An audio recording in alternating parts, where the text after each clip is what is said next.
પાટણ જિલ્લામાં ભારે વરસાદે તબાહી મચાવી છે। રાધનપુર અને સાંતલપુરમાં જળબંબાકારની સ્થિતિ સર્જાઈ।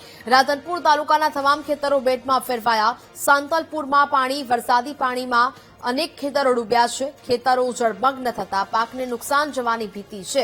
પાક નિષ્ફળ જવાની ભીતિથી ખેડૂતો હવે ચિંતિત બની રહ્યા છે। સાંતલપુરમાં સામેદાળાધાર વરસાદ બાદની આ પરિસ્થિતિ જોવા મળી। અનેક ખેતરો બેટમાં ફેરવાયા છે, જેને કારણે હવે ખેડૂતોની જે પરિસ્થિતિ છે તે મુશ્કેલ બની છે। ખેડૂતો ચિંતિત બન્યા છે। પોતાનો પાક નિષ્ફળ જવાની ભીતિ ખેડૂતો સેવી રહ્યા છે। ખેતરોમાં હજી પણ જળબંબાકારની સ્થિતિ સર્જાઈ રહી છે। પાટણ જિલ્લાની અંદર જે રીતે અનરાધાર વરસાદ વરસ્યો છે, આ વરસાદ રાધનપુર અને સાંતલપુરમાં જે રીતે તારાજી વેરી હતી તે રીતના મારી પાછળના દ્રશ્યો બતાવવા માંગીશ કે આ રાધનપુર અને સાંતલપુર વિસ્તારના જે ખેડૂતોના ખેતરોના દ્રશ્યો છે। જે રીતે દ્રશ્યો જોઈ શકાય છે કે આ કોઈ નદી નાળાના દ્રશ્યો નથી, પરંતુ ખેડૂતોના ખેતરોના દ્રશ્ય છે।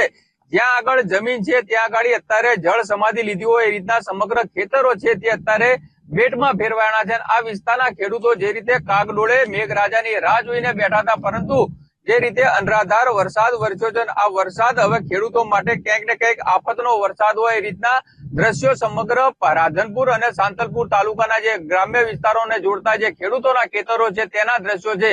જ્યાં આગળ દ્રશ્યો જોઈ શકાય છે ત્યાં આગળ આપણને જોવા જઈએ તો એ રીતે લાગે કે કોઈ સમુદ્રના દ્રશ્યો છે, પરંતુ આ સમુદ્ર નહીં, પરંતુ ખેડૂતોના ખેતરોના દ્રશ્ય છે।